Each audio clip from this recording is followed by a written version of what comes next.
रहे एक पहर घर अपने, पिछली रात रहे जब पहर, तब हरदास जी के मंदिर प्रदक्षिणा, देवे मेहनत जोर, देवे मेहनत जोर, एक दिवस हरदास जी।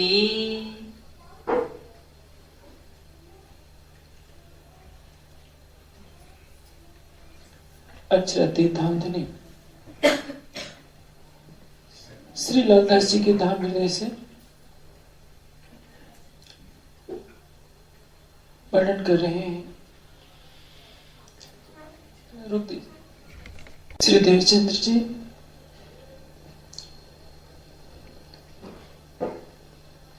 रात्रि के 12 बजे अपने सदगुरु जिनको मानना है अपने भावों से हरदास जी के यहाँ से घर वापस जाते हैं। लीलबाई जी के साथ विवाह हो चुका है, लेकिन उनके ऊपर जैसे लगता है कोई असर ही नहीं होता, क्योंकि परमधाम की ब्रह्म सृष्टि जब उसके अंदर विवेक जागृत हो जाता है तो संसार में रहते हुए भी वैसे ही रहती है जैसे पानी में कमल का फूल तो उगता है, लेकिन पानी से कभी दबता नहीं है। जब रहेगा पानी के ऊपर ही रहेगा। 12 से 3 तक शरीर को आराम देते हैं और 3 बजे पुनः पहुंच जाते हैं हरदास जी के यहाँ और मंदिर के चारों तरफ परिक्रमा देते हैं। किस लिए? दिखावे नए काहों को। किस लिए? अपनी आत्मा की जागृति के लिए। सवेरे से लेकर 3 बजे भोर से लेकर पुनः रात्रि के 12 बजे तक, यानी 21 घंटे का समय अपनी आत्मा को जागृत करने के लिए और शयन के लिए मात्र 3 घंटे। उनकी कसौटी अजीब तरह की है। एक दिन रात्रि के समय उठते हैं हरदास जी, देखते हैं कि मंदिर के चारों ओर परिक्रमा कौन दे रहा है। आवाज लगाते हैं। देवचंद जी कहते हैं कि गुरुदेव मैं हूं। हरदास जी पूछते हैं कि इतनी रात कैसे आ गए? कहते हैं कि मुझे पता ही नहीं चला, मैं भूलवश उजाला समझकर कि प्रातः काल हो गया है मैं चला आया, लेकिन ये तो प्रतिदिन की आदत थी। उनकी निष्ठा बद्धता ऐसी ही चलती रहती है। एक दिन एक विशेष घटना होती है। देवचंद जी सेवा में लगे हैं अपने गुरुदेव हरदास जी के। 4 आदमी एक बिच्छू को के काटे हुए व्यक्ति को लेकर के आते हैं, खाट पर लिटाकर। उस व्यक्ति को इतना जहर चढ़ रहा था कि वो बिल्कुल बेसुध हो गया था। हरदास जी ने बिच्छू का मंत्र सिद्ध किया हुआ था। उसकी भी शरण की प्रक्रिया में यह था कि मंत्र पढ़कर मूंछों पर हाथ फेरते थे और ऐसा करके बिच्छू का विष थोड़ी देर में उतार देते थे। हरदास जी ने बिच्छू का मंत्र पढ़ा, मूंछों पर हाथ फेरा और फूंक मारी। ऐसा करके उन्होंने जब 3 बार किया, पहली बार करने में उसको कुछ सावचेती से हुई, दूसरी बार में बिच्छू का विष काफी हद तक उतर गया और तीसरी बार में वो उठकर खड़ा हो गया। केवल आधी घड़ी, लगभग 10-12 मिनट लगे उनको ठीक होने में। जैसे ही वो स्वस्थ हुआ, उस व्यक्ति ने चरणों में साष्टांग प्रणाम किया हरदास जी को और कहा कि यदि आप नहीं होते तो आज तो मेरी मृत्यु थी। उनके साथ वालों ने कहा कि आप तो भगवान की तरह है, यदि आपकी कृपा नहीं होती तो हम तो इसको बचा ही नहीं सकते थे। वे उनका गुणगान गाते हुए चले गए। आपके मन में संशय होगा कि क्या यह संभव है कि कुछ मंत्र पढ़ा जाए और बिच्छू का विष भाग जाए? मनुष्य अपने अंदर छिपी हुई शक्ति को पहचान नहीं पाता है। जिस आदि नारायण के संकल्प मात्र से असंख्य लोक लोकांतर पल में बनते हैं, उसी आदि नारायण की चेतना तो हमारे अंदर है। हम अपनी शक्ति को खुद नहीं पहचान पाते। हमारी इस चेतना माया के विषयों में इतनी डूबी हुई है कि वो अपने स्वरूप को वैसे ही नहीं जान पाती है। जैसे हीरे को कीचड़ से लपेट दिया जाए तो उसका मूल्य हीरे के बराबर नहीं रहता, उसका मूल्यांकन केवल एक कीचड़ के ढेर के समान होता है। जब मन बाहर के विषयों से हटकर अंतर्मुखी होता है तो वही शक्ति उसके अंदर संयोजित होने लगती है। आत्म स्वरूप का बोध होते ही उसके अंदर वही शक्ति आ जाती है जो उस सृष्टिकर्ता के अंदर एक तरह से विद्यमान होती है। जैसे हमारे कमरे में तार है, पावर हाउस से बिजली आ रही है, इस तार का संबंध पावर हाउस से आने वाली बिजली से जब जोड़ दिया जाता है तो उसमें भी वही प्रकाश जलने लगता है जैसा इसके बाहर जल रहा होता है। जब तक पावर हाउस से संबंध नहीं जोड़ा जाए, हम कमरे में कितने भी अच्छे अच्छे बल्ब लगा लें, कितनी भी बिजली की फिटिंग करा लें, लेकिन बटन दबाएंगे तो बल्ब नहीं जलेगा। वैसे ही हम अपने अंदर निहित शक्ति को पहचान लें, विषयों से विमुख हो जाए तो हम भी आश्चर्यजनक कार्य कर सकते हैं। मंत्र शक्ति में यही होता है। होता क्या है, सिद्धियों में यही होता है। कोई व्यक्ति आकाश में उड़ता है, कोई व्यक्ति पानी पर चलने लगता है, कोई व्यक्ति एक साथ कई रूप धारण कर लेता है, कोई मूर्ति को भी चिंता कर लेता है। ये शक्ति कहां से मिलती है? अपने आत्म स्वरूप को जानने से, अपने आत्मा की शक्तियों को संग्रहित करने से।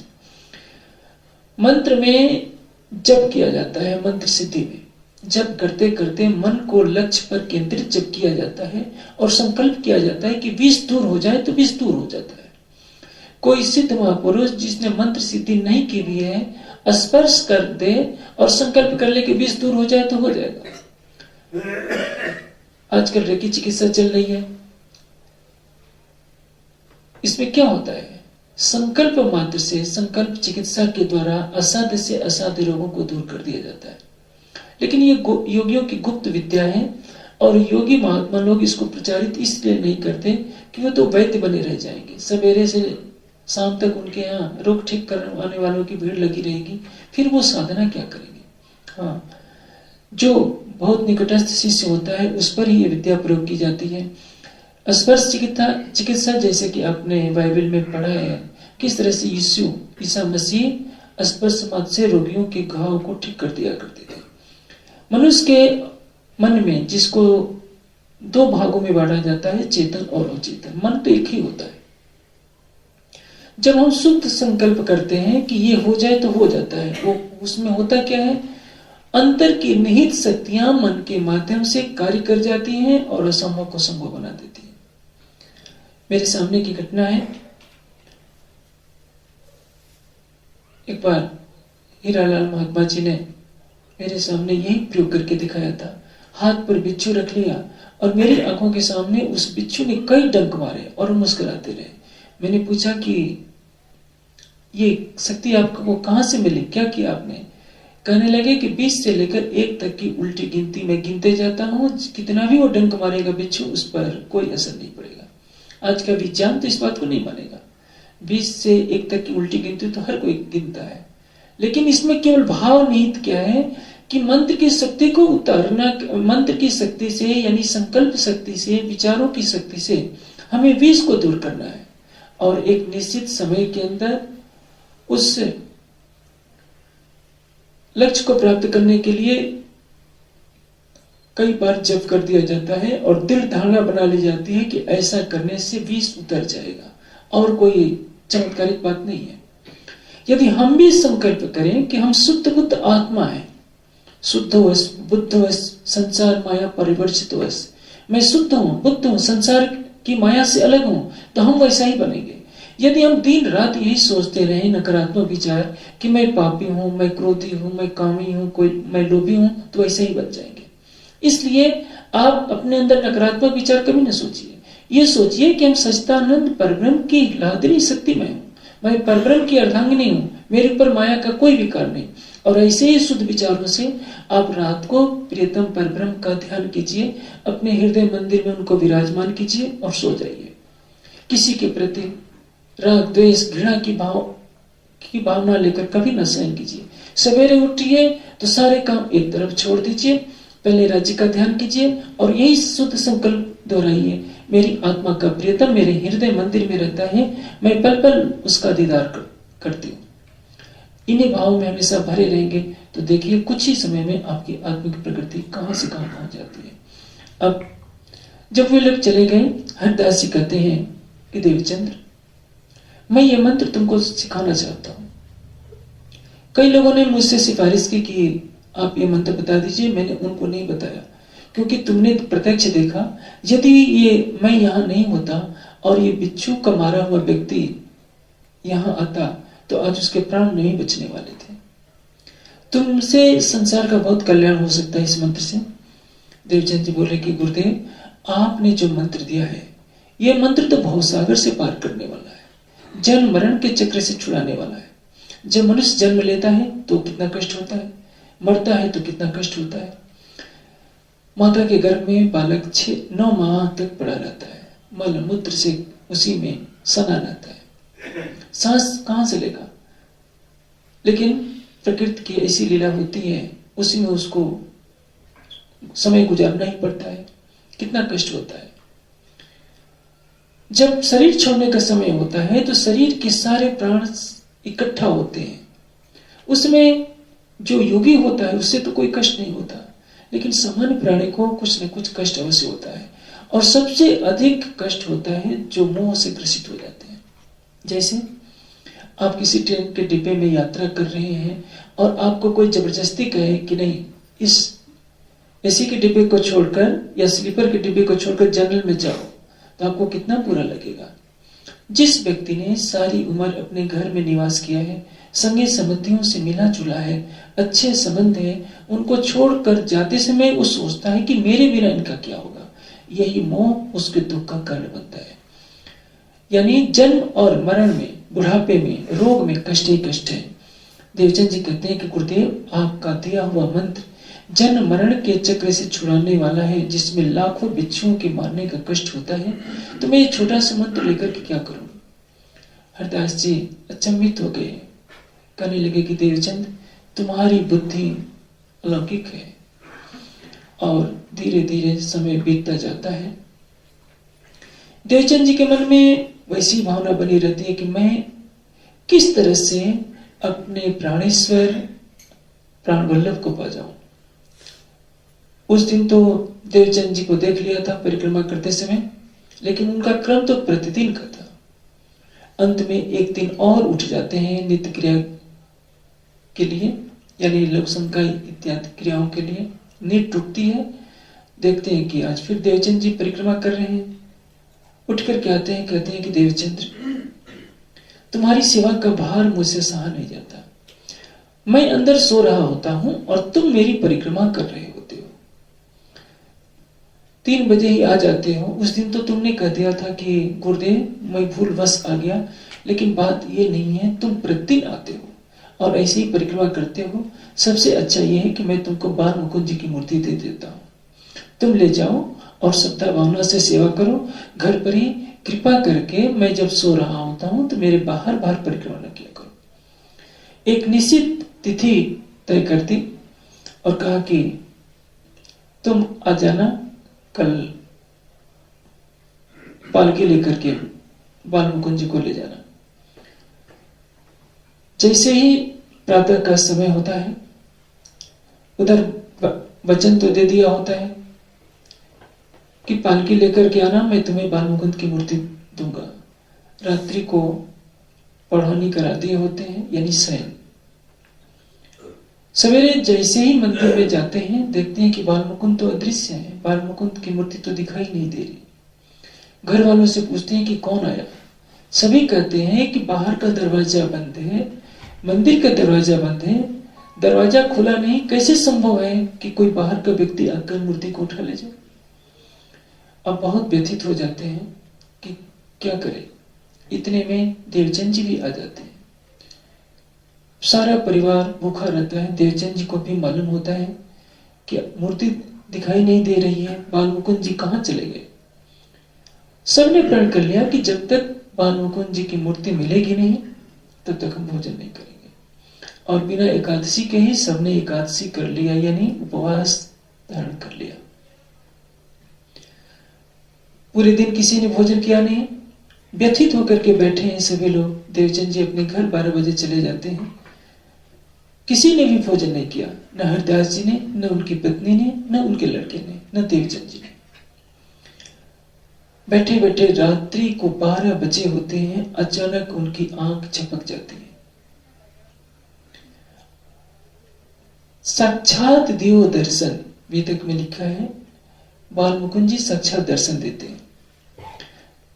आप सोचेंगे क्या ये सपना था? आंख बिछी कि ना बिछी, सपना नहीं है। ये अवस्था कैसे होती है? एक योग निद्रा कहलाती है। जैसे आप माला का जप करते हैं तो जप करते करते आप पूरी रात जगे रहेंगे, बैठे रहेंगे, लेकिन जब आप किसी लक्ष्य पर मन को एकाग्र करेंगे, आपका शरीर स्थिर हो जाएगा। तो जैसे बिस्तर पर आप लेटते हैं तो नींद तभी आती है जब आपका शरीर स्थिर हो जाए। उसी तरह से जब आसन में आप बंध जाएंगे तो बिस्तर पर लेटने जैसी स्थिति बन जाएगी। और मन को जब आप किसी लक्ष्य पर केंद्रित कर रहे हैं, ज्योतिर्बिंदु पर, राज्य के किसी अंग में, तो मन जब तक केंद्रित रहता है तब तक तो दृश्य दिखेगा। पल भर के लिए ऐसा होगा कि मन की चंचलता जरा सी हटी नहीं, शरीर तो स्थिर हो गया, लक्ष्य से भटकते ही झपकी आ जाती है, निद्रा आ जाती है। लेकिन ये ध्यान रखिए कि पुनः निद्रा जैसे ही हटेगी आपका मन पुनः लक्ष्य पर चला जाएगा। दो स्थितियों में होगा।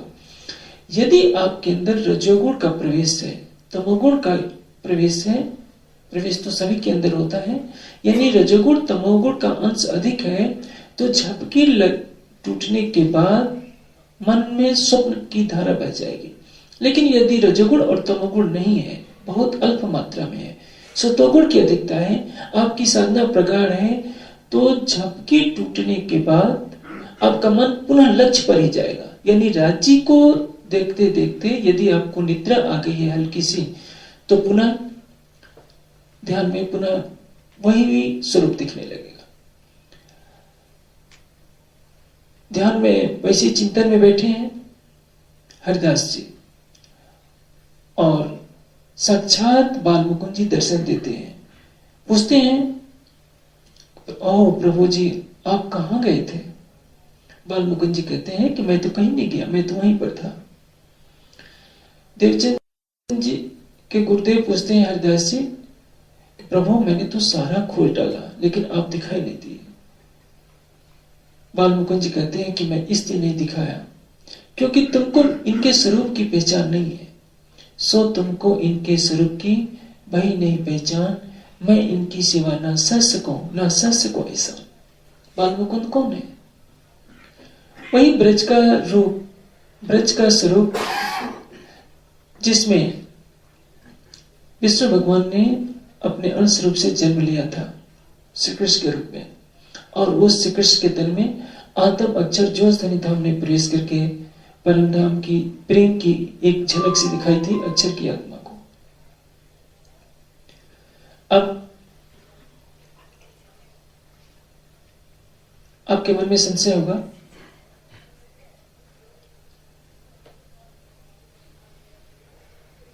कि कैसे वो मूर्ति अदृश्य हो गई।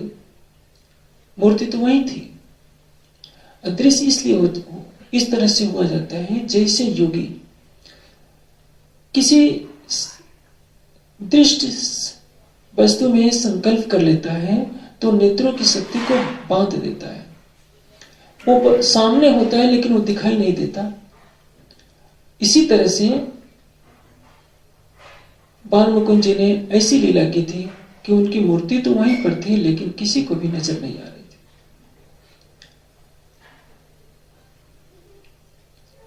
और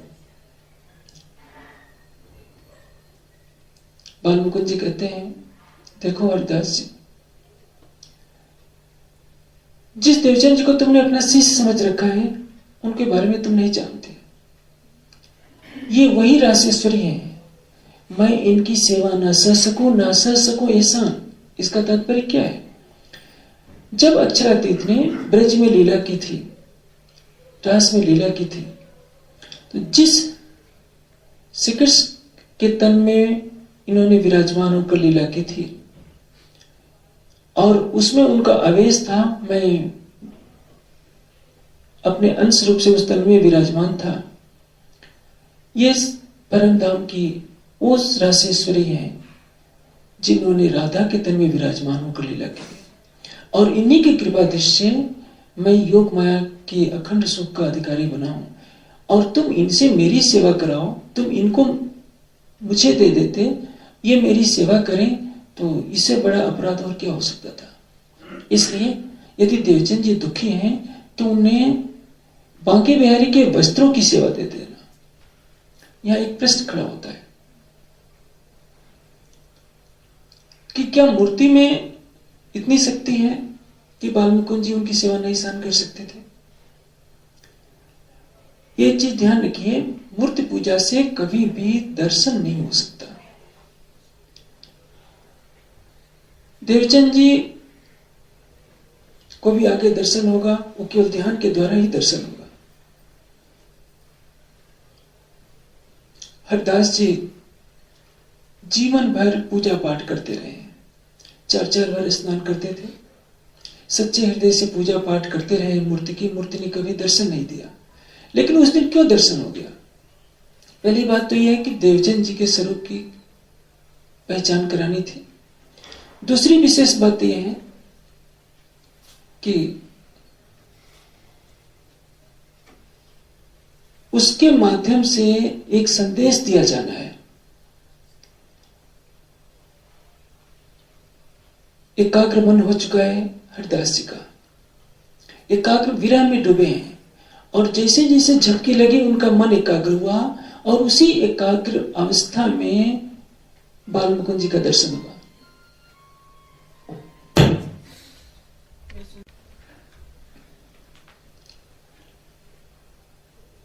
वस्त्र सेवा कहां से शुरू होती है? वस्त्र सेवा क्यों दिया? प्रश्न ये सबके मन में कौन सकता है। पहले देवचंद जी बचपन में जब 11 साल की अवस्था से में 3-3 घंटे प्रतिदिन परिक्रमा करते हैं, उनको भी कभी दर्शन नहीं होता। हरदास जी के यहाँ लगभग 8 वर्ष रहते हैं, परिक्रमा करते हैं कई कई वर्ष तक, 3-3 घंटे यहाँ भी, रात्रि के 3 बजे से लेकर 6 बजे तक, और पूरे दिन सेवा करते हैं, कभी दर्शन नहीं होता। आगे आप वितत में सुनेंगे, अभी ये प्रसंग आने वाला है कि देवचंद जी ध्यान में बैठते हैं तो उनको भी बाल मुकुंद के रूप में राज्य का दर्शन होता है। जब भी दर्शन होगा तो केवल ध्यान से दर्शन होगा, पूजा पाठ से न दर्शन कभी हुए हैं और न कभी हो सकेंगे। आप ये सोच सकते हैं कि रामकृष्ण परमहंस तो प्रत्यक्ष देखते थे, लेकिन रामकृष्ण परमहंस सवेरे से लेकर रात्रि तक और पूरी पूरी रात समाधि में डूबे रहते थे, ध्यान करते थे। सेवा पूजा, सेवा का अर्थ क्या होता है? श्रद्धा पूर्वक सत्कार। ये मन में बात आती है सबके कि यदि मूर्ति में कोई शक्ति नहीं है तो बाल मुकुंद जी को मना करने की क्या आवश्यकता थी? ये भाव की अभिव्यक्ति है। जैसे कोई पूज्य व्यक्ति है, आगे आगे चल रहा है, छोटा उनसे छोटा व्यक्ति है, वो आगे आगे चलता है तो लोग रोक देते हैं, तुम बड़ों के आगे आगे क्यों चल रहे हो?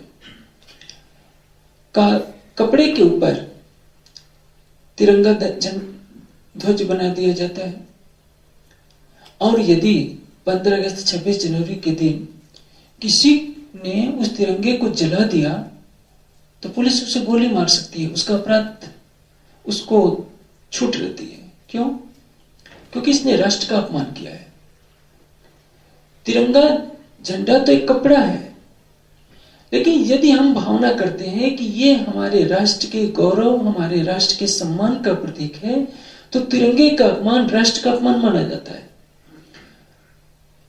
बाल मुकुंद जी के मन में इतनी श्रद्धा भावना है कि भले ही मेरे नाम से कोई मूर्ति बनाया हो और उस मूर्ति की सेवा भी देवचंद जी से करवाना मेरे लिए अपराध हो जाएगा, जबकि उससे कोई मतलब नहीं है। मूर्ति की सेवा करते करते मनुष्य की जिंदगी गुजर जाती है, जड़ का चिंतन करते करते बुद्धि में भी वैसे जड़त्व के दोष आने लगते हैं।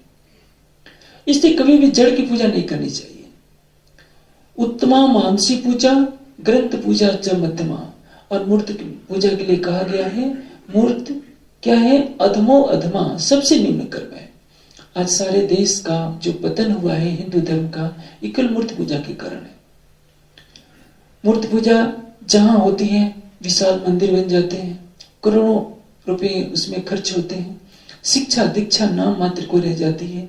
चढ़ावे में चढ़ने वाला जो धन होता है उसके लिए चारों तरफ लड़ाइयां झगड़े होते हैं। उसमें जो व्यक्ति लगे होते हैं वो भक्ति से रहित, विवेक वैराग्य से रहित होते हैं। सभी धर्म स्थानों में जाकर देखिए, जहां मूर्तियां हैं, चढ़ावा चढ़ता है, वहां अशिक्षा ने अपना अंधकार फैला रखा है। भक्ति अंतर्मुखी होती है। जब शरीर से संसार से कोई रिश्ता नहीं रहता, हृदय की पुकार होती है, इसलिए मानसिक भावना से उस प्रीतम को रिझाया जाता है। गोपियों ने श्री कृष्ण को कैसे रिझाया? क्या गोपियों ने अपने घरों में श्री कृष्ण की मूर्तियां बनाई? वो मन से उन्होंने रिझाया। श्री कृष्ण बांसुरी बजाते थे, गोपियों का मन घर के कामों में नहीं लगता था। बांसुरी की आवाज सुनने के बाद कोई भी गोपी तो घर में रह ही नहीं सकती थी। जब बांसुरी की आवाज नहीं होती थी तो भी सारा काम करते करते वो अपने प्रीतम कृष्ण के ही ध्यान में लगी रहती थी। वैसे ही इसी भावना की शुरुआत करते करते यहां से चल पड़ा कि हम अपने आराध्य की एक मूर्ति बना लें और उसकी भावमयी सेवा में संलग्न रहे। लेकिन जैसे जैसे समय बीतता गया, भावना तो कम होती गई।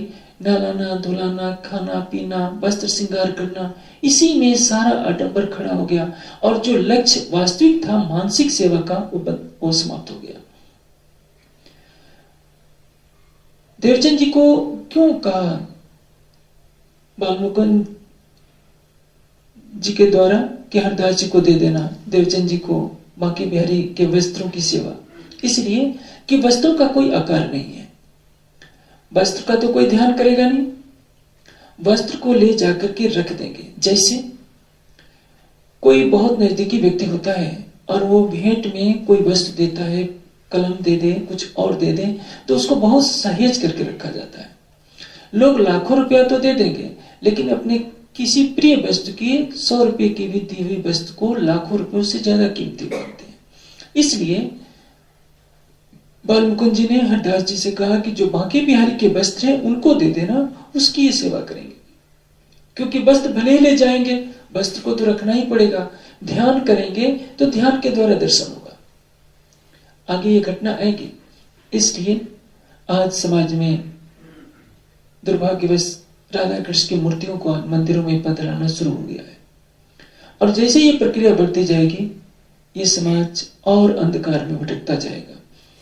संसार के किसी भी पंथ में जहां जड़ की पूजा होगी, मूर्ति पूजा होगी, वो समाज शिक्षा के दृष्टि से, भक्ति के दृष्टि से, ज्ञान विवेक वैराग्य शील आदि सभी गुणों से रहित होता जाएगा।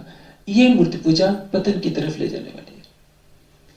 अब देवचंद जी के स्वरूप की पहचान कराते हैं हरदास जी को बालमुकुंद जी। कहते हैं कि हरदास, तुमने नहीं पहचाना, तुम उनसे सेवा करवाते हो, अपने जूठे बर्तन तो तुम धुलवाते रहे हो। इसलिए तुम्हारे प्रायश्चित का एक ही तरीका है कि तुम देवचंद जी के स्वरूप को पहचान कर उनके प्रति श्रद्धान्वित हो जाओ। क्योंकि तुम मेरी आराधना करते हो और मेरे आराध्य तो वो हैं, उनके अंदर वही रासेश्वरी विराजमान है जिनको तुमने आज तक जाना नहीं। तुम एक शिष्य के रूप में मानते रहे हो। अब पूछते हैं हरदास जी की, बताइए आप कहाँ हैं? कहा कि जाकर के देखो, मैं सिंहासन पर बैठा हूं। जाते हैं हरदास जी मंदिर में, खुश होकर देखते हैं कि हर बालमुकुंद जी तो वही विराजमान है। बार बार चरणों में प्रणाम करते हैं और ये खुशी बताने के लिए चल देते हैं बाजार में, क्योंकि तब तक प्रातः काल हो गया होता है। उधर से देवचंद जी भी आ रहे होते हैं। देवचंद जी को देखते ही साष्टांग चरणों में हरदास जी लेट जाते हैं। देवचंद जी हक्का बक्का रह जाते हैं कि गुरुदेव आप ये क्या कर रहे हैं? यदि गुरु ही शिष्य के चरणों में साष्टांग लेट जाए तो शिष्य को तो आश्चर्यजनक लगने वाली बात है। आज दिन तक देवचंद जी चरणों में प्रणाम किया करते थे हरदास जी के, और आज हरदास जी चरणों में शीश झुका रहे हैं। दोनों हाथों से पकड़कर देवचंद जी उनको उठाते हैं कि गुरुदेव, ये तो मेरे ऊपर कितना बड़ा अपराध हो गया कि आप मेरे चरणों में प्रणाम कर रहे हैं। हरदास जी कहते हैं कि देवचंद, मेरे से बहुत बड़ा अपराध हो गया। आपके स्वरूप की पहचान तो आज रात में बाल मुकुंद जी ने प्रत्यक्ष दर्शन दिया और इसी कारण से आज मुझे दर्शन हो गए, अन्यथा इतनी उम्र मेरे बीत गई, मुझे कभी भी दर्शन नहीं हो सके थे। आपके अंदर वही राधा जी है। और बाल मुकुंद ने स्पष्ट कहा कि आपके कारण ही मुझे योग माया के ब्रह्मांड में अखंड ब्रज का रसास्वादन करने को मिल रहा है। मैं तुमसे सेवा नहीं करवा सकता। मैंने जो कुछ भी आपसे सेवा करवाई हो, मेरे अपराधों को क्षमा किया जाए। महानता क्या होती है? जो जितना महान होता है उतना ही विनम्र होता है। उसे कभी अपनी किसी शक्ति का, ज्ञान का, ऐश्वर्य का अहंग नहीं होता। देवचंद जी को मालूम हो गया कि मैं राधा हूं, लेकिन जरा भी अहंग नहीं। अब देवचंद जी कहते हैं कि गुरुदेव, आप जो कह रहे हैं वो आपकी भावना है, मेरे लिए तो आप मेरे गुरुदेव ही रहेंगे। अब चल करके दिखाइए कहाँ है बाल मुकुंद जी की मूर्ति। दोनों आते हैं, पूरे घर में आनंद फैल जाता है कि बाल मुकुंद जी कहीं गए नहीं थे। अब हरदास जी बांके बिहारी के वस्त्रों की सेवा दे देते हैं। श्री देवचंद जी को देवचंद जी अपने घर ले जाकर के सेवा करने लगते हैं। सेवा की उनकी अजब सी रीति है। परिवार तो इतना निर्धन है कि अच्छे भोजन प्रतिदिन बन नहीं सकते। देवचंद जी अपने आराध्य को रिझाने के लिए कुछ अच्छे अच्छे पदार्थ रख लिए होते हैं, घी, चावल, मूंग, खांड वगैरह। थोड़ा सा केवल भोग लगाने मात्र के लिए बनाते हैं और स्वयं भोजन कैसा करते हैं? रूखा सूखा, जो परिवार में बनता है। क्योंकि भावना सबसे बड़ी होती है, इष्ट खाता नहीं है। जिस परमात्मा को हम भोग लगाते हैं वो कभी खाते नहीं है।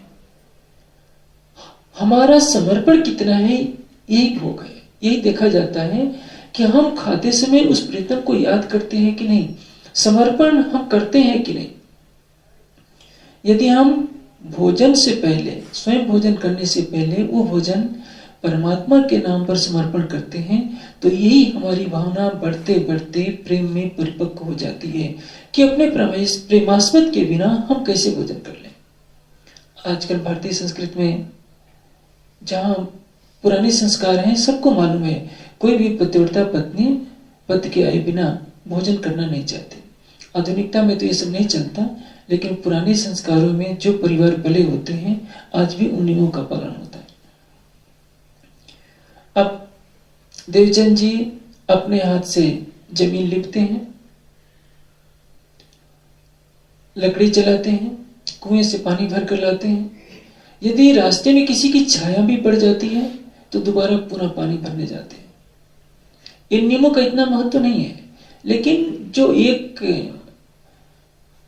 कर्मकांड के तौर पर श्रद्धा भावना से जो कट्टरता पूर्वक जो सेवा की जाती है, उस जमाने में इसी को सर्वोपरि माना जाता था, क्योंकि तारतम्य ज्ञान का प्रकाश तो था नहीं। आप भी वैष्णव लोगों को देखिए, वैष्णव लोग अपने चौके में किसी को जाने नहीं देंगे। छूत छात कितने करते हैं। 7 बेर चौका देवो, लकड़ी जलाओ धोए जल। 7 बेर स्नान करेंगे, लकड़ी भी धो करके जलाएंगे, लेकिन ऐसा नहीं कि इससे परमात्मा मिल जाएगा। जब भी प्रियतम से मिलन होगा तो हृदय के विरह और प्रेम के द्वारा ही मिलन होगा। बिहारी जी को तारतम्य ज्ञान का आगे कभी प्रकाश नहीं मिला होता है। ये प्रसंग आगे आएगा। आज समाज में यही विकृति चल रही है। बाह्य कर्मकांडों को ही सबसे बड़ी चीज मान ली जाती है।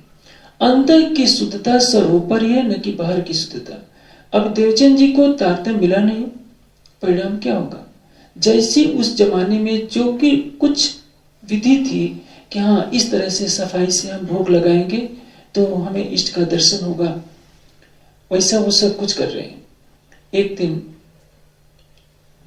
उनकी पत्नी लीलबाई आकर कहने लगी कि पतिदेव, आपका ये जो काम है मैं इसमें सहयोग देना चाहती हूँ, क्योंकि मोहल्ले की जितनी महिलाएं हैं सब मुझे ताना मारती हैं कि लीलबाई तू कैसी पत्नी है, तेरा पति जमीन लिपता है, तेरा पति चूल्हा जलाता है और तुम आराम से बैठी रहती हो। देवचंद जी कहते हैं कि देखो लीलबाई, तुम मेरे माता पिता की सेवा करो, यही तुम्हारा धर्म है। तुम समझ लो कि माता पिता को सेवा से खुश करके तुमने मुझे खुश कर लिया है। ये जो प्रसंग है मेरे आराध्य का प्रश्न है। जैसे तुम्हारे शरीर का मैं पति हूं, वैसे मेरी आत्मा की प्रीतम है बांके बिहारी। मैं उनको उसी भाव से रिझाता हूं और सेवा तब तक उचित नहीं जब तक भाव न हो। बिना प्रेम के, बिना भाव के जो सेवा होती है वो अधूरी है। आप किसी को पानी दीजिए, एक गिलास पीने के लिए, उसमें भाव नहीं। यदि पानी का गिलास पटक दीजिए, थाल लाए हैं वो पटक दीजिए, तो क्या कोई खिलाएगा? देवचंद जी कहते हैं कि लीलबाई, तुम्हें मालूम है कि किसी की छाया पड़ जाने पर भी मैं पानी भरने जाता हूं। पानी यहाँ कितनी गहराई पर मिलता है। तुम में यदि पानी भरना पड़ा और कभी मन में क्लेश पैदा हो गया कि कहां से मैं फंस गई, इनकी तो पूजा कभी खत्म ही नहीं होनी है, इतनी गहराई से पानी भरना पड़ा, तो मेरी तो सेवा ही टूट जाएगी। क्योंकि जो श्रद्धा मेरे हृदय में है वो श्रद्धा अभी तुम्हारे हृदय में पैदा नहीं हुई है। इसलिए जब तक भाव न हो तुम इस सेवा के योग्य नहीं हो। तुम मेरे माता पिता की सेवा करते रहो। पड़ोस वाले पुरुष या स्त्री क्या कहते हैं इसकी तरफ तुम्हें ध्यान देने की कोई जरूरत नहीं। अब देवचंद जी क्या करते हैं?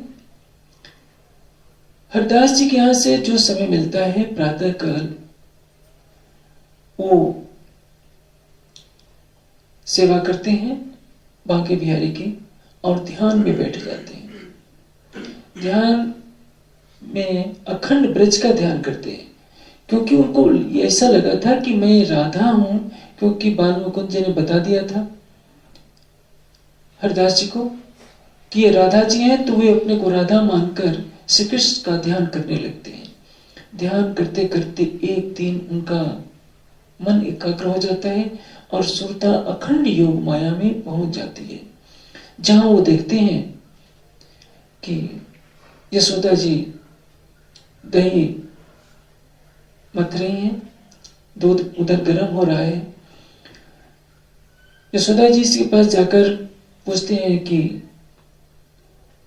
कृष्ण जी कहाँ हैं? यशोदा जी कहती हैं कि राधा, तुम तो जानती हो क्यों कैसा नटखट है, मेरे पास कहाँ रहने वाला है। यमुना जी के किनारे चला गया होगा, अपने मित्रों के साथ, ग्वाल बालों के साथ खेल रहा होगा। तुम वहीं चले जाओ और ये मिठाई लेते जाओ। मिठाई लेकर के जाते हैं। वहां जाकर के देखते हैं देवचंद जी के यहाँ तो चारों तरफ ग्वाल बाल ही खेल रहे हैं। पूछते हैं कि कृष्ण जी हैं? ग्वाल बाल कहते हैं कि कौन कृष्ण? यहाँ तो बहुत कृष्ण हैं। कहते हैं देवचंद जी की नंद के पुत्र कृष्ण। कहते हैं कि यहाँ तो नंद भी बहुत है। अंत में कहते हैं कि नहीं, यशोदा नंदन कृष्ण, यानी यशोदा के पुत्र जो कृष्ण है वो चाहिए। कृष्ण जी वही पास खड़े थे, मुस्कुराते हुए कहते हैं, और राधा जी मैं यहीं पर तो हूं। बहुत प्रेम से दोनों में वार्ता होती है। उस दिन घुगनी बनाई होती है, यानी उसमें घुगनी क्या होती है? चना है, गेहूं है, कई अन्न को उबाल करके उसमें दूध में पकाया जाता है। और जो ग्वालपाल थे उसका पानी निकाल रहे थे, उसको तैयार कर रहे थे। कृष्ण जी कहते हैं, राधा हम और तुम एक साथ ही बैठकर खाएंगे। और ग्वाल बालों को कह देते हैं कि आज हमें जो हिस्सा है, मैं अकेले नहीं हूं, मेरे साथ राधा जी भी हैं, इसलिए बांटना तो दोनों का ध्यान रख करके दोनों का हिस्सा देना। जो भी खाद्य पदार्थ होते हैं दोनों का हिस्सा मिलता है। अब प्रेम में मत रहे देवचंद जी, अपने को राधा मानकर श्री कृष्ण जी के साथ भोजन करने के लिए जैसे ही हाथ उठाते हैं, उनका हाथ टकरा जाता है जमीन से और सुक्ता टूट जाती है। इसमें हमें विशेष रूप से शिक्षा दी गई है। चितवनी करते समय हमें अपने शरीर को बिल्कुल स्थिर करना ही पड़ेगा। कई सुंदर साथ कहते हैं कि हम तो चलते फिरते चितवनी कर लेते हैं। चलते फिरते चितवनी आज तक न कोई किया है न कोई करेगा। कोई देवचंद जी से बड़ा तो नहीं हो सकता, साक्षात श्यामा जी से। देवचंद जी का जब हाथ हिलने मात्र से चितवनी टूट जाती है और जो दर्शन हो रहा था दर्शन समाप्त हो जाता है, तो हम और आप कहां ठहरते हैं? चलते फिरते भाव लीनता में हम डूब सकते हैं। हम भाव में खोए खोए, यदि मूल मिलावे ज्ञान है चर्चनी के द्वारा, तो हम याद कर सकते हैं कि 64 थंब है, राजी श्यामा जी का ये श्रृंगार है, पुखराज की सारी चर्चनी याद है, पुखराज को दोहरा सकते हैं, हौज कौसर को दोहरा सकते हैं, रंग महल को दोहरा सकते हैं। लेकिन जहां दर्शन की बात है, आपको इस शरीर से अलग होना पड़ेगा। भोजन बनाते समय आप वहां की शोभा को याद कर सकते हैं, चितवनी नहीं कर सकते। चितवनी का तात्पर्य यह होता है अंतर्दृष्टि से देखना, और अंतर्दृष्टि आपकी तब तक नहीं खुलेगी जब तक इस शरीर से आपका संबंध टूटेगा नहीं। इसलिए इस तरह से स्थिर होकर बैठ जाइए कि आपको पता ही नहीं चले कि हम यहां बैठे। वाणी इसलिए संकेत कर रही है, जो मूल स्वरूप है अपने, जाको कहिए पर आत्म, सो पर आत्म संग लेके विलसिए संग खसम। जो अपने मूल स्वरूप है वो क्या है? परात्म के तन। आप चितवनी करते समय इस शरीर को भुला दीजिए कि हम 40 साल के हैं, 45 साल के हैं, 30 साल के हैं, हम लंबे हैं, गोरे हैं, काले हैं। इसकी कोई आकृति नहीं होनी चाहिए। आप स्त्री हैं या पुरुष हैं, बालक हैं, सब भुला दीजिए। आप ये भाव रखिए कि मैं परम धाम की ब्रह्मात्मा हूँ, मूल मिलावे में बैठी हूँ, मेरा नख से सिख तक श्रृंगार वही है जो श्यामा जी का है। उन्हीं भाव में खोए खोए इस शरीर को हिलाइए डुलाइए नहीं, और उसी दृश्य देखिए। तो जैसे ही आपके अंदर प्रेम का प्रवाह उमड़ेगा, आपकी अंतर्दृष्टि में युगल स्वरूप सामने आ जाएंगे, संपूर्ण परमधाम आ जाएगा। ये विशेष सिखापन इस प्रसंग से हमें मिलती है। अभी आपने सुना हरदास जी को भी दर्शन कब हुआ है? जब उनका ध्यान एकाग्र हो गया, और ध्यान को एकाग्र करने के लिए उनको निद्रा का एक झोंका आया। बैठे हैं चिंतन करते करते कि बाल मुकुंद मिले नहीं, भोजन तो किया नहीं था, और जब भोजन नहीं किया होगा तो परिणाम क्या होगा कि नींद आएगी। अमूमन पुजारी लोग क्या करते हैं? गरिष्ठ भोजन करते हैं, क्योंकि जो इष्ट को चढ़ाया जाता है वो प्रसाद के नाम पर खाना पड़ता है, और कोई भी इष्ट रूखी सूखी रोटी थोड़े खाएगा। इसलिए जो गरिष्ठ भोजन करने के कारण अधिकतर पुजारी लोगों को गहरी निद्रा आती है। उस दिन जो उपवास था, निद्रा आ नहीं रही थी, झपकी आई, अंदर की व्याकुलता थी, देवचंद जी के स्वरूप की पहचान करानी थी। कारण से सब कुछ होता गया, और उसी मन की एकाग्रता में उनका ध्यान लग गया और दर्शन हो गया। इसीलिए मैं कहता हूं कि रात्रि को सोने से पहले आप 10 मिनट का भी ध्यान अवश्य कीजिए। हो सकता है शरीर बहुत थका मादा हो, 1 घंटा ध्यान नहीं कर सकते, 2 घंटे नहीं कर सकते, 5 मिनट तो कर सकते हैं। सारी बातें भुला दीजिए, सोने से पहले राज्य का ध्यान करते हुए युगल स्वरूप को दिल में बसाते हुए सो जाइए, ताकि किसी भी तरह से आपके हृदय मंदिर में वही भावना बसी रहे। सपने भी आएंगे तो राज्य के आएंगे। जिस दिन आपका मन एकाग्र हो जाएगा, क्योंकि सोते समय मन की वही अवस्था हो जाती है जो समाधि में होती है। सोते समय आप अपने को याद नहीं रखते हैं, समाधि में भी आप अपने शरीर का आभास नहीं रख सकते, क्योंकि मन चित्त बुद्धि अहंग से परे वो लीला हो जाती है। और जब तक ये प्रवृत्ति रही है समाज में, तब तक समाज आगे बढ़ता रहा। और जहां टन टन पोपो शुरू हुआ, घंटे घड़ियाल बजते हैं, भोग लगाया जाता है, पुजारी लोग गरिष्ठ गरिष्ठ पदार्थ खा करके सो जाते हैं, महंत लोग सो जाते हैं, वो भक्ति का कहीं नाम निशान नहीं रहता। इसलिए जो भी आगे बढ़ा है अध्यात्म में, ध्यान के द्वारा बढ़ा है। देवचंद जी को ध्यान टूटने का कष्ट तो बहुत हुआ, लेकिन क्या कर सकते। स्नेह बांधा इन स्वरूप से समझ गए कि मैं सचमुच में राधा ही। अभी तारतम्य ज्ञान का प्रकाश नहीं मिला है, प्रकाश मिलेगा तब समझ में आएगा कि मैं राधा हूं कि मैं श्यामा जी हूं। अभी तो कृष्ण के साथ लीला कर रहे हैं, कृष्ण के साथ तो राधा ही रूप में जाएंगे। अब उस वही प्रक्रिया चलती रहती है। अंत में हरदास जी राय देते हैं कि देखो देवचंद जी, मेरे पास जो कुछ ज्ञान था मैंने आपको दिया, और आप तो मेरे आराध्य के भी आराध्य हैं, यानी बाल मुकुंद जी भी आपको अपना आराध्य मानते हैं। तो मेरे पास कुछ नहीं है। सबसे अच्छा यही रहेगा कि आप हलार देश में नौतनपुरी चले जाइए। वहां राधा वल्लभ पंथ के सबसे बड़े आचार्य कांजी भट्ट रहते हैं, वो भागवत से आपकी संतुष्टि कर सकते हैं। अब देवचंद जी निर्णय लेते हैं कि अब हलार देश चला जाए। वहां पहुंचते हैं, माता पिता भी वहां पहुंच जाते हैं, और वहां पहले से उनके कई संगे संबंधी रहा करते थे। क्योंकि मत्तु मेहता कुंवर बाई ने सोचा कि एक ही बेटा है, जैसी इसकी इच्छा, किसी कारण से तो किसी तरह से विवाह के बंधन में बांधा गया है। जब इनका मन ही है नौतनपुरी चलने का, व्यापार ही अपना पेशा है, तो वहां भी व्यापार कर सकते हैं। अब मंदिर में कांजी भट्ट कथा करते हैं। कथा करते समय वो बाट देखते हैं कि जब तक देवचंद जी न आ जाए तब तक वे कथा प्रारंभ नहीं करते। जो मंदिर में आने वाले जो बड़े बड़े धन्ना सेठ साहूकार और जो अग्रगण्य जो चौधरी लोग होते हैं, चौधरी का तात्पर्य ये होता है जिन्होंने पैसा दे करके मंदिर बनवाया होता है, वो हमेशा अपना दबदबा चाहते हैं। उनमें वास्तव में भक्ति नहीं होती, ज्ञान की प्यास नहीं होती है, लेकिन जो पैसा खर्च करता है वो सोचता है कि मेरा वर्चस्व होना चाहिए। ये मनुष्य की प्रवृत्ति है।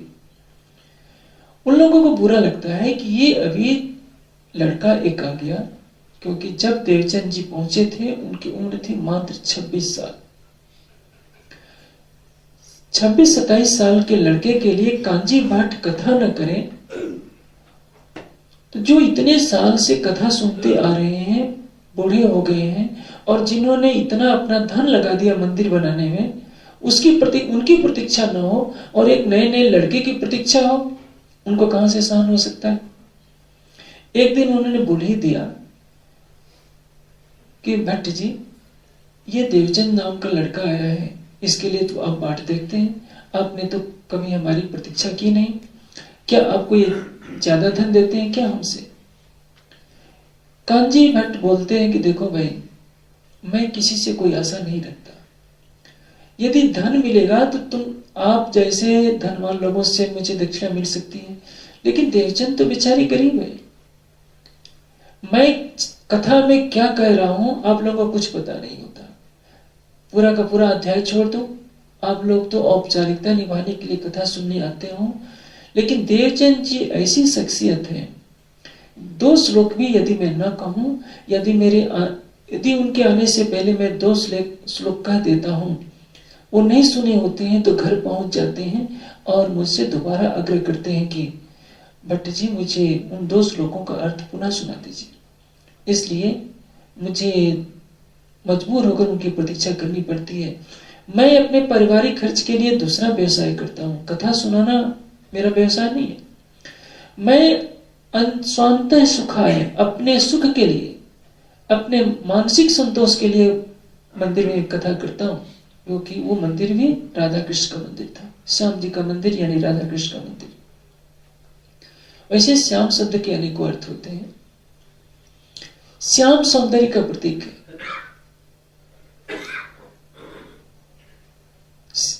श्याम का अर्थ होता है अति सुंदर किशोर वर्ण वाला वो स्वरूप, जो अति गौरवर्ण का हो, किशोर हो, सौंदर्य की पराकाष्ठा, उसको श्याम कहते हैं।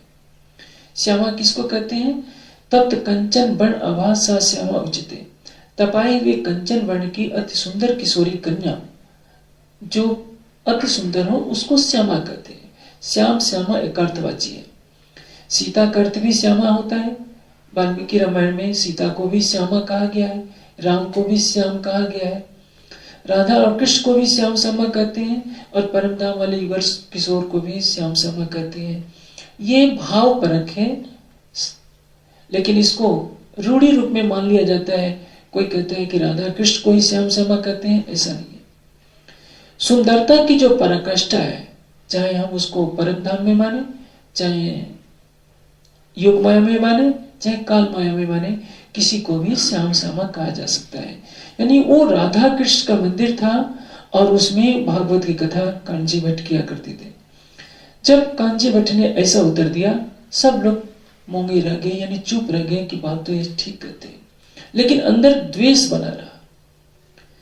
कोई भी वयोवृद्ध व्यक्ति ये सहन नहीं कर सकता कि 26 साल का लड़का हमसे ज्यादा महत्वपूर्ण स्थान हासिल करे। अब उन्होंने बहाना ढूंढना शुरू कर दिया कि देखें कौन सा ऐसा अवगुण मिलता है जिससे हम देवचंद जी से झगड़ा खड़ा करें। विवाद कहाँ खड़ा होता है? जब द्वेष मन में आ जाता है तो झगड़े के बहाने कई खड़े हो जाते हैं। एक भेड़िया ने भेड़ के बच्चे से कहा कि तुमने कल मुझे क्यों गाली दी थी? भेड़ का बच्चा बोला कि मैं तो अभी रात को पैदा हुआ हूं, मैंने कल तो मेरा जन्म ही नहीं हुआ था, मैंने गाली कहाँ दी? कहा कि तुमने नहीं, तेरे पिता ने गाली दी है, मैं तो तुझे खाऊंगा। वही प्रवृत्ति है। मनुष्य को जब विवाद करना होता है तो बहाने 100 ढूंढ लेता है। अब उनको क्या बहाना दिखा कि ये देवचंद जी एकादशी को तो खूब खाते हैं, और हम लोगों का जब द्वादशी का भंडारा हम करते हैं तो ये उपवास रहते हैं। ये उल्टी गंगा क्यों बहाई जा रही है? एक दिन पहुंच गए भट्ट जी के पास सारे मिलकर, जब देवचंद जी नहीं आए थे तो भट्ट जी से कहते हैं कि आप 2 तरह का विधान क्यों बनाते हैं? एक तरफ तो आप एकादशी का महत्व बताते हैं, और ये आप अपने लाडले देवचंद जी से पूछिए कि जब एकादशी का व्रत होता है, हम सारे उपवास रहते हैं और उस दिन ये खूब भरपेट भोजन करते हैं।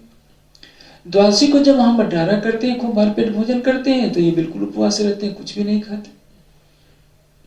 एक ही पंथ में 2 तरह के क्रियाकलाप हो, यह हमें स्वीकार नहीं।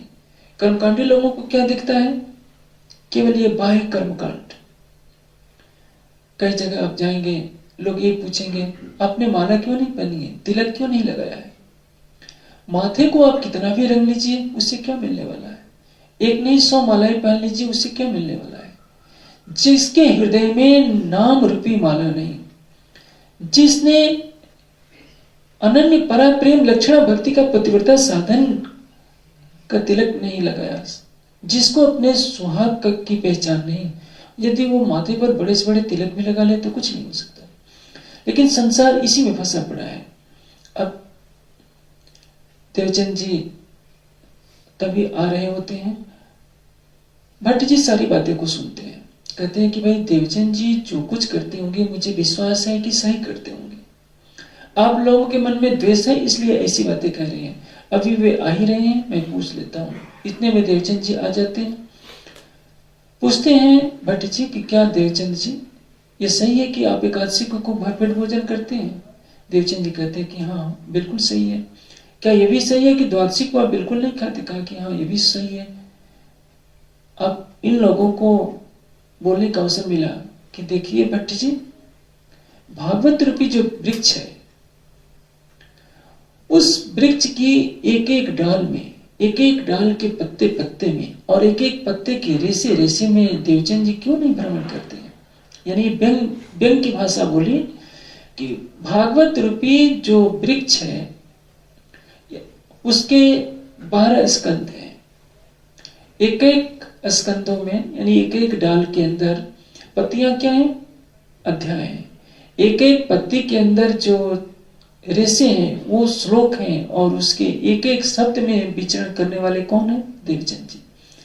यानी इतने ज्ञान के भंडार रखते हैं, तभी तो भागवत से उल्टा आचरण करते हैं। भागवत कहती है कि एकादशी को उपवास रहो, ये एकादशी को भोजन करते हैं। और द्वादशी का जब सब लोग प्रसाद लेते हैं अपने इष्ट का, तो ये उपवास रखते हैं, यानी शोक मनाते हैं। एकादशी व्रत क्या है? भागवत में कहानी आती है अम्बरीश की। राजा अम्बरीश बहुत ही धार्मिक प्रवृत्ति के राजा थे। उन्होंने उपवास किया था। उपवास और व्रत दोनों में अंतर होता है। उपवास को व्रत नहीं कहते, लेकिन पौराणिक मान्यता में उपवास को ही व्रत माना जाता है। और वो उपवास क्या होता है? सिंघाड़े का आटे का हलवा खा लिया, आधा लीटर दूध पी लिया, फल भी खा लिया और कुट्टू के पकौड़े भी खा लिए। उपवास तो कुछ रहा नहीं। आजकल ऐसे ही उपवास मनाया जा रहा है, साधारण भोजन से भी ज्यादा गरिष्ठ। व्रत का तात्पर्य होता है कि हम दृढ़ संकल्प लें, हम सत्य का आचरण करेंगे, मन वाणी कर्म से किसी का हृदय नहीं दुखाएंगे, दूसरों के धन को मिट्टी के समान समझेंगे, हर स्त्री को मां का रूप देखेंगे। ये व्रत है। ये तो कोई करता नहीं।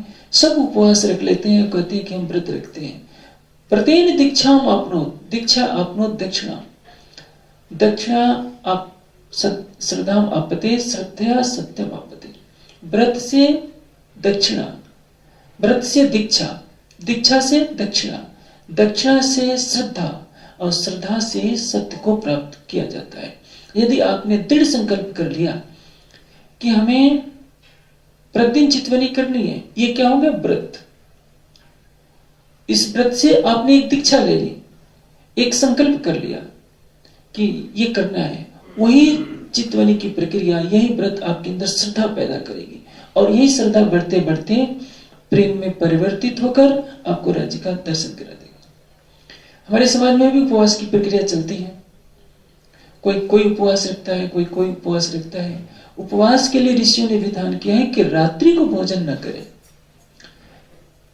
वैज्ञानिक भी मानते हैं, जो चिकित्सा शास्त्र के अच्छे ज्ञाता है वो भी मानते हैं कि रात्रि को जठराग्नि मंद पड़ जाती है। रात्रि को जितनी ही देर से भोजन करेंगे और जितना ही गरिष्ठ भोजन करेंगे वो पाच्य नहीं हो सकता। परिणाम क्या होता है? मनुष्य जितना खाता है वो पूरी तरह से पाचक न होने से शरीर में अनेक रोगों को जन्म देता है। जठराग्नि उपवास के समय में शरीर के दोषों को पचा देती है। जैसे आपने फल खा लिया, पपीता खा लिया, केले खा लिए, अमरूद खा लिया, जो भी भोज्य पदार्थ होता है परिपक्व होता है तभी वो पाचक पचता है और उससे जो रस बनता है, रक्त से रक्त वगैरह से बनता है। शेष स्थूल भाग मल के रूप में निकलता है। आपके शरीर में इतनी जठराग्नि है कि सारे भोजन को पचा जाती है। आप कच्चा चना खाते हैं वो भी पच जाता है। कैसे? वो जठराग्नि पच जाती है। जठराग्नि जो शरीर में अग्नि रहती है भोजन को पचाती है, वो जठराग्नि। जंगल में जो आग लगती है वो दवाग्नि, और समुद्र के जल में जो आग लगती है बड़वाग्नि। सूर्य में भी अग्नि है, पानी में भी अग्नि है, वृक्षों में भी अग्नि है और आपके शरीर में भी अग्नि है। यदि आप कुछ दिन पानी न पिए तो लगेगा कि शरीर ही हमारा जल जाए। योग की ऐसी क्रियाएं होती हैं जिसके द्वारा आप शरीर को भस्म कर सकते हैं, लेकिन वो केवल योगियों तक सीमित है, उसको मैं मंच पर नहीं कह सकता। देवचंद जी के साथ यही बात हो रही होती है। अभी मैं प्रसंग बता रहा था अम्बरीश की कहानी। अम्बरीश उपवास रखे होते हैं भागवत की मान्यता के अनुसार, लेकिन वैदिक परंपरा में कोई एकादशी नहीं करता। ये पौराणिक मान्यता है, विष्णु भगवान को के भक्तों के द्वारा चलाई हुई। एक भोजन करने का जो समय होता है उसको पारण करना कहते हैं। जब स्नान करके शाम को भोजन किया जाता है, अचानक उसी समय दुर्वासा ऋषि आ जाते हैं। कहते हैं कि मैं स्नान करने जा रहा हूं अपने शिष्यों के साथ, और जब तक मैं आऊं नहीं राजा आप मेरी प्रतीक्षा कीजिएगा। उधर वो स्नान करने जाते हैं और इधर पारण का समय हो जाता है।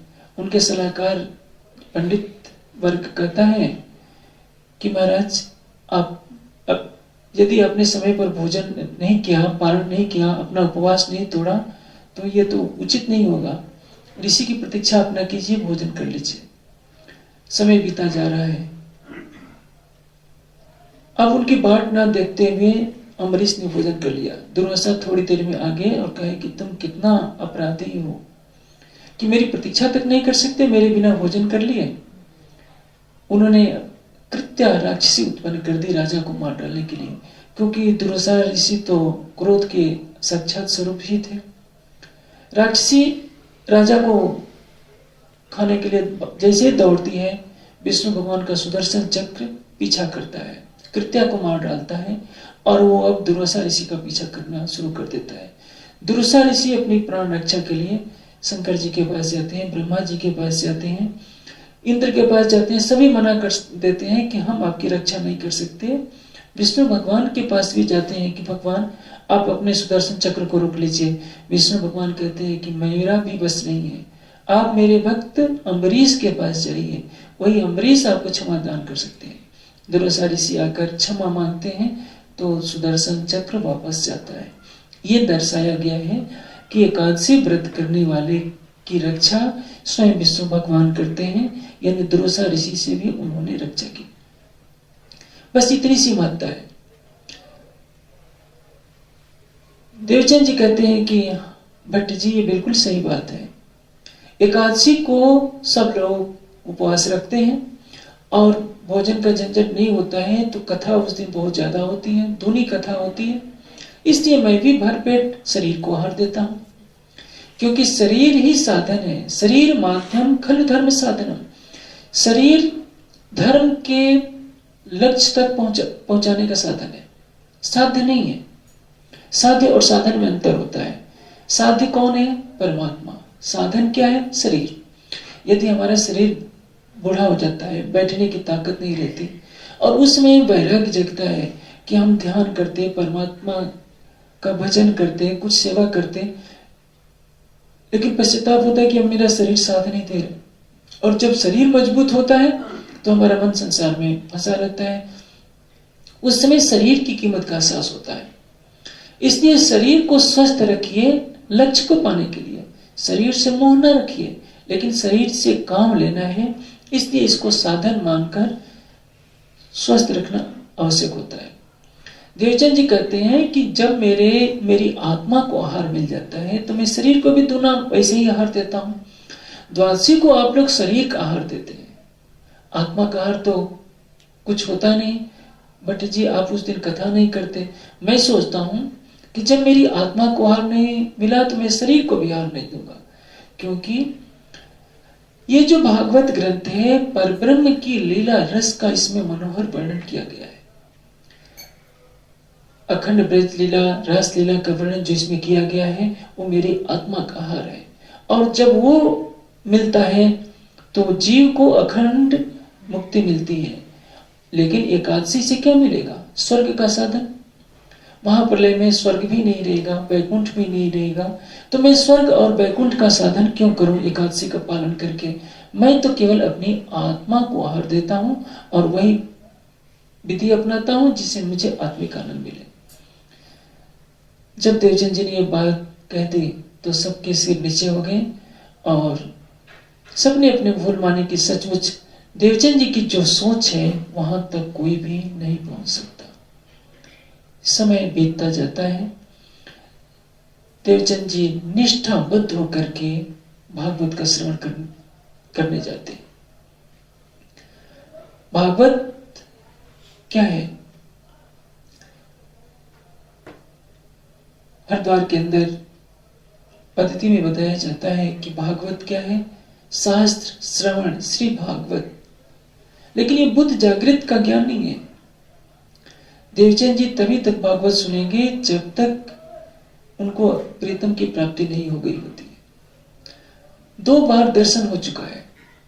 पिया किए थे प्रसन्न, 3 बेर दिए दर्शन। पहली बार बारात के पीछे जाते जाते हुआ था, जब विरह में दौड़ पड़े थे कि मैं दौड़ते हुए भी अपने लक्ष्य तक मैं पहुंच जाऊंगा। उसमें संसार का ध्यान नहीं था। हमें दर्शन क्यों नहीं होता है? हर व्यक्ति सोचता है कि अमुक को दर्शन हो गया, मुझे क्यों नहीं दर्शन होता? दर्शन न होने में दो कारण है।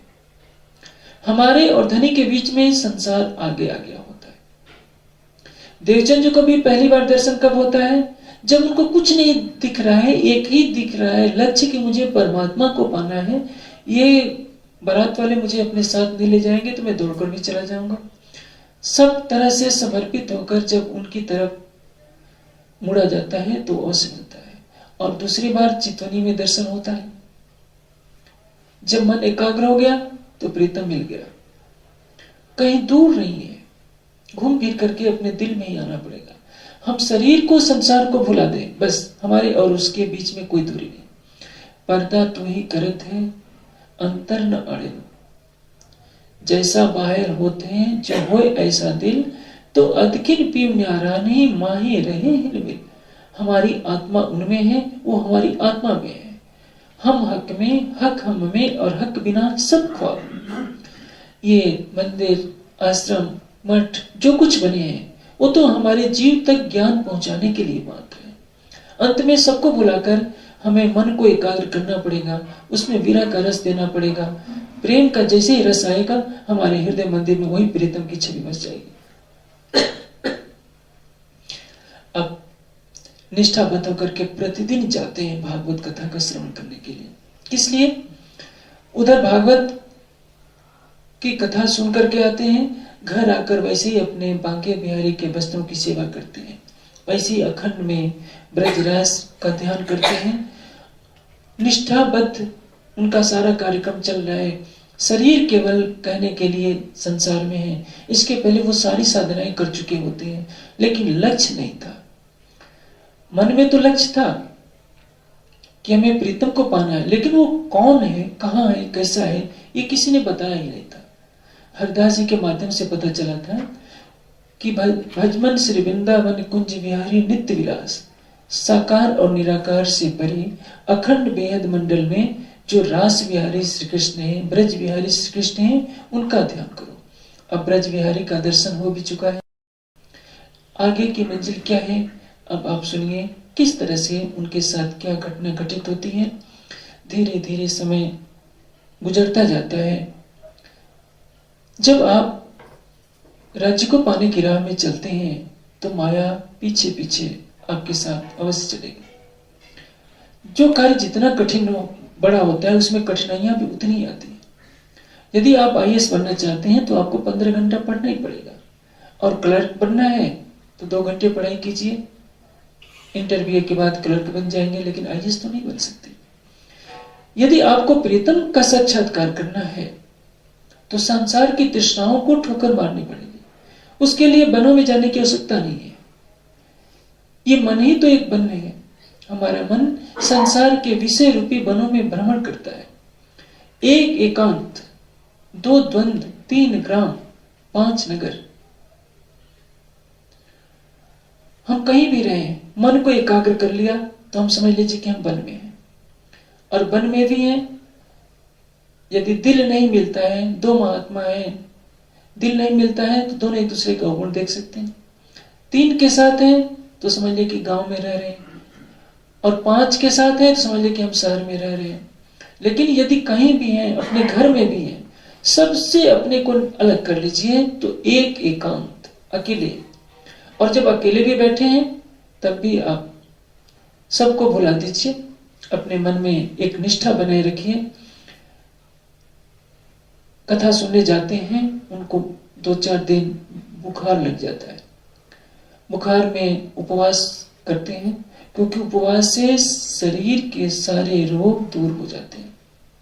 अभी मैंने उपवास की महत्ता बताई थी कि जठराग्नि शरीर के आहार को पचाती है और उपवास से शरीर के रोग शांत हो जाते हैं। पशु पक्षियों को देखिए, जब वो बीमार पड़ते हैं तो दवा तो उनको कुछ मालूम नहीं।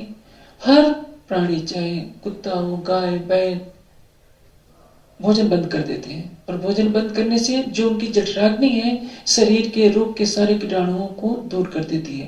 प्राकृतिक चिकित्सा वालों ने पता लगाया है कि कैंसर तक में ये उपवास चिकित्सा काफी लाभकारी होती है। उस जमाने में आजकल की तरह डॉक्टरों की बहुत तायत नहीं रहती थी। देवचंद जी को भोजन किए हुए कई दिन बीत जाते हैं, लंघन कहते हैं उसको, क्योंकि बुखार चल रहा है, ये अपनी कथा बंद कर नहीं सकते, भोजन छोड़ रखा है, शरीर कमजोर हो जाता है। अंत में एक दिन जब माता पिता ने देखा कि शरीर ज्यादा कमजोर हो रहा है तो वैद्य को बुला लाए। वैद्य ने नाड़ी देखी, कहते हैं कि इनको तो सन्निपात ज्वर हो गया है, यानी बुखार ज्यादा बिगड़ गया है। मैं दवा इस शर्त पर दूंगा कि ये बाहर ना निकले, क्योंकि बाहर निकलते ही हवा लगेगी और इनका बुखार बिगड़ करके मस्तिष्क ज्वर हो जाएगा। सन्निपात ज्वर उसको कहते हैं जिसमें मस्तिष्क काम करना बंद कर देता है, बुखार मस्तिष्क तक पहुंच जाता है, उसमें बचाना बहुत कठिन हो जाता है। जैसे ये बात कही, उनकी माता जी बोल पड़ी कुंवर बाई कि वैद्य जी ये तो किसी का कहना मानने वाले नहीं, कितने भी मना किया जाए कि कथा सुनने न जाओ, ये कथा सुनने जरूर जाएंगे।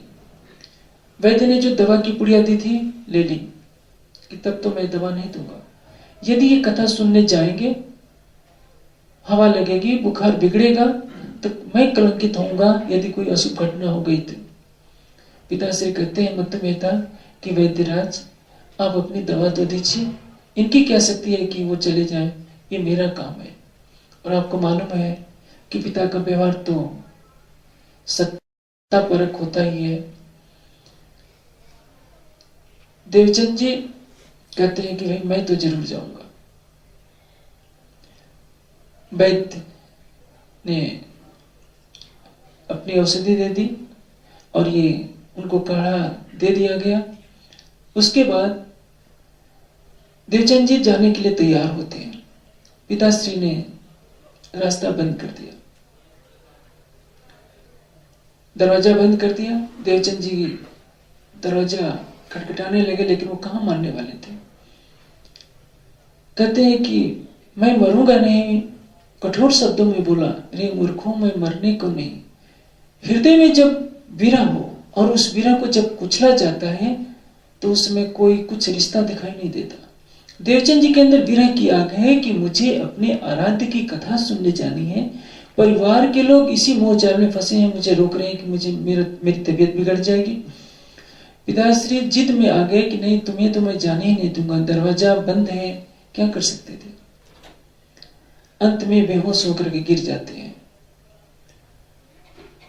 माता कभी भी सहन नहीं कर सकती कि मेरे लाडले को कुछ हो जाए और बहुत घबराहट में व्याकुल होकर के पुकारने लगी, अपने पति को भी कठोर शब्द कहने लगी कि आपने जबरदस्ती क्यों रोका, यदि जबरदस्ती नहीं रोकते तो आज देवचंद जी की हालत तो नहीं होती, क्योंकि उनका चेहरा पीला पड़ जाता है, आंखें फिर जाती हैं। पिताश्री भी घबरा जाते हैं, कहते हैं कि देवचंद उठो उठो। कोई पानी की छींटे मारता है, कोई हवा करता है। माँ घबरा करके कहने लगती है कि हाय ये क्या हो गया, हमें तो रुकना नहीं चाहिए था। धीरे धीरे लगभग एक घड़ी बीत जाती है। उनके कान में जोर से कहते हैं पिताश्री कि देवचंद देखो भट्ट जी ने बुलावा भेजा है, चलो मैं तुमको पहुंचा आता हूं, तुम उठकर खड़े हो जाओ। धीरे धीरे स्वस्थ हो जाते हैं और आंखें खोल देते हैं, कुछ बोलते नहीं है। पिताश्री कहते हैं कि मैं पहुंचा हूं, कुछ बोलते नहीं है, किसी की तरफ ध्यान नहीं है, क्योंकि उनका लक्ष्य है कि मुझे कथा सुनने अवश्य जाना है। ये गुण हमें ग्रहण करना चाहिए, निष्ठाबद्धता की। यदि चितवनी में हमारी निष्ठा नहीं है, कोई रिश्तेदार आ गया, चलो आज चितवनी नहीं करेंगे, आज उसे गप्पे मार लेते हैं, कोई दोस्त आ गया, सहेली आ गई, हम राज्य को पीछे कर देते हैं चितवनी किनारे। बीतक का हर घटनाक्रम हमारे लिए कोई ना कोई शिक्षा दे रहा है। उन शिक्षाओं का यदि हम जीवन में पालन करेंगे तो हम भी कहां से कहां पहुंच सकते हैं। आप ये हीन भावना कभी न लीजिए कि हम कुछ नहीं बन सकते, आप सब कुछ बन सकते हो, लेकिन जो बनना चाहते हैं उनके आदेशों का पालन करना होगा। आप देवचंद जी की राह पर चलिए। देवचंद जी ने जो रास्ता हमें दिखाया है उस पर हम अपने पद चिन्ह रखें। जैसे जैसे हम चलते जाएंगे, जितना हम प्रयास करेंगे उतना ही फल हमें मिलता जाएगा। बुखार भी देवचंद जी को रोक नहीं पाता है। आपने देखा कितनी निष्ठा के साथ वो प्रतिदिन ध्यान करते हैं, कितनी विनम्रता है, कितनी सेवा भावना है। 26 साल की अवस्था में, आज 26 साल की अवस्था में आज का युवक संसार के कितने द्वंद्वों में फंसा होता है, और वही देवचंद जी अपने निष्ठा से सब सुंदर साथ कोई रास्ता दिखा रहे हैं। इसको कहते हैं हादी। हादी किसको कहते हैं? जो हिदायत करता है। हिदायत करना यानी निर्देशन देना। 3 हादी हैं, बसरी, मलकी और हकी। अरब में मोहम्मद साहब ने सारे संसार को यह संदेश दिया कि एक अल्लाह ताला के सिवा अन्य कोई पूज्य नहीं। सतगुरु धन सिद्ध देवचंद जी के द्वारा अनेक पंथों में जाया जाता है, अनेक पंथों में खोजा जाता है कि कौन है परमात्मा, कैसे उनको पाया जाए, और अंत में किस प्रेम के द्वारा उनका साक्षात्कार किया जाता है, ये हमें दर्शाया गया है। और महामती जी के द्वारा हफ्से में विरह में तड़पा जाता है। हमें बताया जाता है कि प्रेम क्या है, विरह क्या है, कैसे विरह प्रेम के द्वारा अपने धाम हृदय में प्रियतम पर ब्रह्म को पाया जाता है। तीनों सूरतों ने अक्षरातीत का साक्षात किया। आत्म अक्षर जो अरब में आती है मोहम्मद साहब के रूप में, वो भी अक्षरातीत का साक्षात्कार करती हैं। श्यामा जी की आत्मा जो देवचंद जी के तन में है, वो भी अक्षरातीत का साक्षात्कार करती है। और इंद्रावती जी की आत्मा जो मिहराज के तन में है, वो भी अक्षरातीत का साक्षात्कार करती है। इन तनों से अक्षरातीत लीला करते हैं और सारे विश्व को ये संदेश देते हैं कि उसको यदि पाना है तो कैसे पाया जाए, यानी सबके लिए एक सीधा साधा रास्ता बना देते हैं।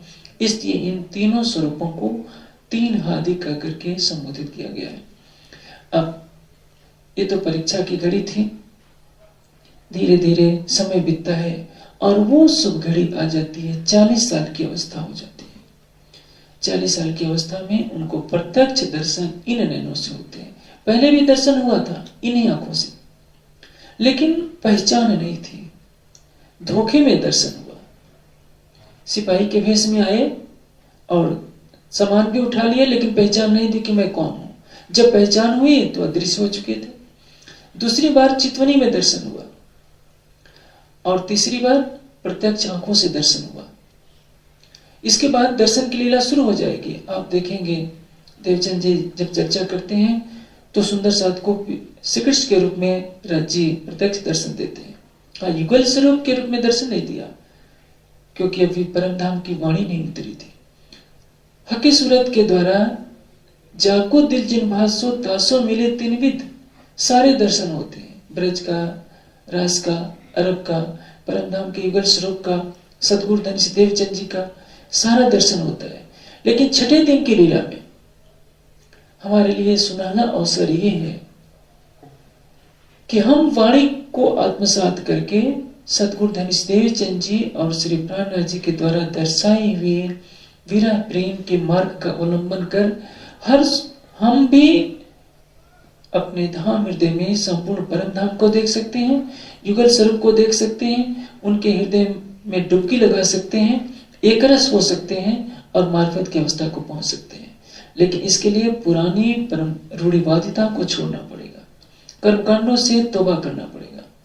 ईर्ष्या, द्वेष, राग, काम, क्रोध, मत, लोभ, अहंकार के विकारों को प्रेम की अग्नि में जला देना पड़ेगा। जब आया प्रेम सुहागी तो मोह जल लहरा भागी। माया कब दूर होगी हमसे? जब हमारे अंदर विरह प्रेम की रसधारा बहने लगेगी।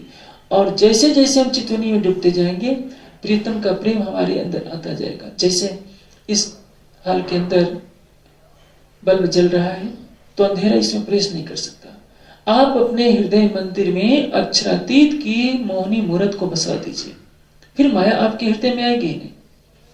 माया गई पोताने घेर, हवे आत्म तू ज्ञानी घेर। जब आप अंधेरे में जाएंगे तो चारों तरफ अंधेरा नजर आएगा।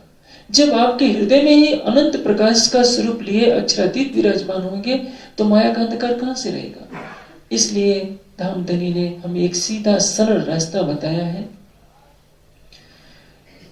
कि निस्दिन ग्रहिए प्रेम सो युगल स्वरूप के चरण। मैं हमेशा इस बात को चर्चा में दोहराता हूँ, ऐसा कोई दिन न हो, ऐसी कोई रात न गुजरे जिसमें हमने अपने प्राणेश्वर को अपने दिल में न बसाया हो। चाहे रुई के कितने पहाड़ हो, लाखों टन पहाड़ हो, एक चिंगारी लगा दीजिए, थोड़ी देर में सारे पहाड़ जलकर राख हो जाएंगे।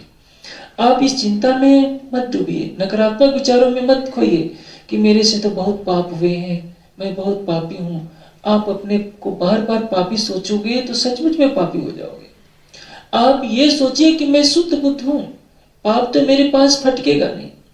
अब तक जो पाप हुए सकारात्मक विचारों से आप राज्य के प्रेम की तरफ दौड़ लगाना शुरू कीजिए। धीरे धीरे आपके हृदय में वही अखंड ज्योति बसती जाएगी, और जब उनके प्रेम में डूबते जाएंगे तो लगेगा कि संसार तो कुछ है ही नहीं, जो नहीं था उसको हमने सब कुछ बना लिया, और जो हमारा प्राणेश्वर है उससे हम कितने दूर हुए बैठे हैं। जिसको पाने के लिए ऋषि मुनियों ने युगों युगों से साधनाएं की, लेकिन उनकी साधनाएं निरर्थक इसलिए होती गई क्योंकि उनको जान ही नहीं था अक्षरातीत कौन है, कहाँ है, कैसा है और किस मार्ग के द्वारा उसको पाया जाए। मीरा ने बहुत प्रेम किया कृष्ण से, सूर ने किया, रसखान ने किया, चैतन्य महाप्रभु ने किया, बड़े बड़े ऋषि मुनियों ने हिमालय में घोर साधनाएं की। आज भी हिमालय में बड़े बड़े योगी हैं जो पहाड़ों में अभी भी घोर साधना कर रहे हैं। कई महात्माओं से मैं मिलता भी हूँ जो एक एक बार के बैठे बैठे 12-12 घंटे बैठे रहते हैं। माताएं बहनें बैठी हैं, इनको 2 घंटे बैठा दिया जाए तो सब कहती है कहाँ।